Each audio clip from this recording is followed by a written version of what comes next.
जय माता दी फ्रेंड्स, मैं हूं आपकी शिखा और वेलकम है आप सभी लोग का आपके अपने यूट्यूब चैनल पे। तो कैसे आप सभी लोग प्लीज़ कमेंट बॉक्स में ज़रूर बताइएगा। और मैं भी आप लोग के प्यारा से वैसे अच्छी हूं, जैसे भी हूं आप लोग के सामने हूं। तो आज आप लोग के बीच में एक बहुत ही धमाकेदार, बहुत ही मनमोहक एक शिव चर्चा गीत लेके आई हूँ। भोले बाबा का भजन है। तो आप लोग को कैसा लगेगा प्लीज़ अपनी राय कमेंट बॉक्स में शेयर कीजिएगा और अपना ढेर सारा प्यार दुलार आशीर्वाद दीजिएगा। मलमास चल रहा है फ्रेंड्स, तो आप सभी लोग के बीच में शिव चर्चा गीत लेके आई हूँ। तो उम्मीद है आप सभी लोग को मेरा यह गीत जरूर पसंद आएगा। तो चलिए इसी के साथ वीडियो को आगे बढ़ाते एक बार बोलिए हर हर महादेव। हमरा भोला जी के मड़ई महल लागेला, हमरा भोला जी के मड़ई महल लागेला।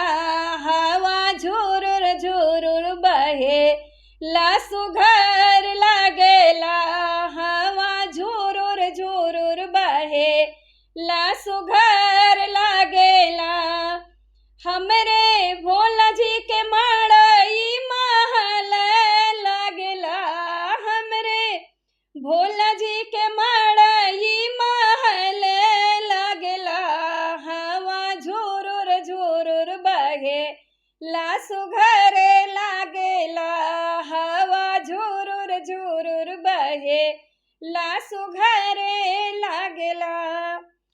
झुरुर झुरुर हवा चले जैसे चले कूलर, मड़ई में खुश बाड़े कार्तिक गणेश हो।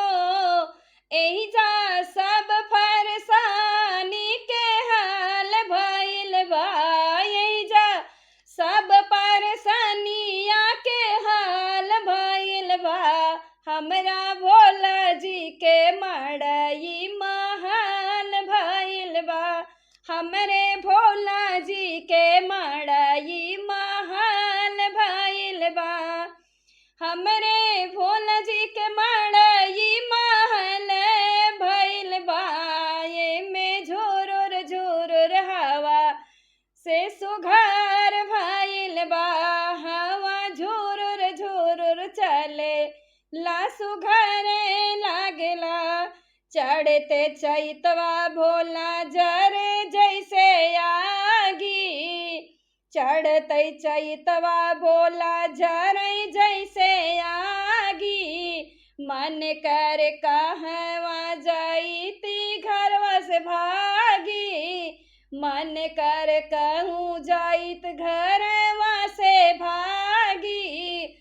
अब तो महल में रहल मुश्किल भइल बा, अब तो महल में रहल मुश्किल भइल बा। हमरा भोला जी के मड़ई महल भइल बा, हमरे भोला जी के मड़ई महल भइल बा। हमरे भोला जी के मड़ई महल लागेला, हवा झुरुर झुरुर चले ला सुघर लागेला, हवा झुरुर झुरुर चले ला सुघर लागेला। चैत में भोला जी मड़ैया मन भावे, चैत में भोला जी मड़ैया मन भावे। पक्का के माकन हमरा मन यूं न भावे, पक्का मकान उनके मन यूं न भावे। रौरे चरण में रहल हमरा धन भइल बा, रौरे चरण में रहल हमरा धन भइल बा। हमरा भोला जी के मड़ई महल भइल बा, हमरा भोला जी के मड़ई महल भइल बा।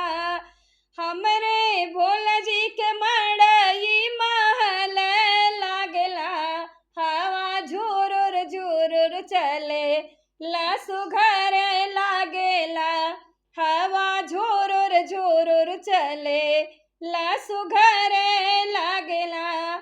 तो हर हर महादेव फ्रेंड्स, आप सभी लोग को गीत कैसा लगा प्लीज़ कमेंट बॉक्स में शेयर कीजिएगा और अपना प्यार दुलार आशीर्वाद दीजिएगा। कमेंट बॉक्स में हर हर महादेव जरूर लिखिएगा। तो चलिए मिलते हैं नेक्स्ट वीडियो में, तब तक के लिए बाय बाय। एक बार प्रेम से बोलिए हर हर महादेव।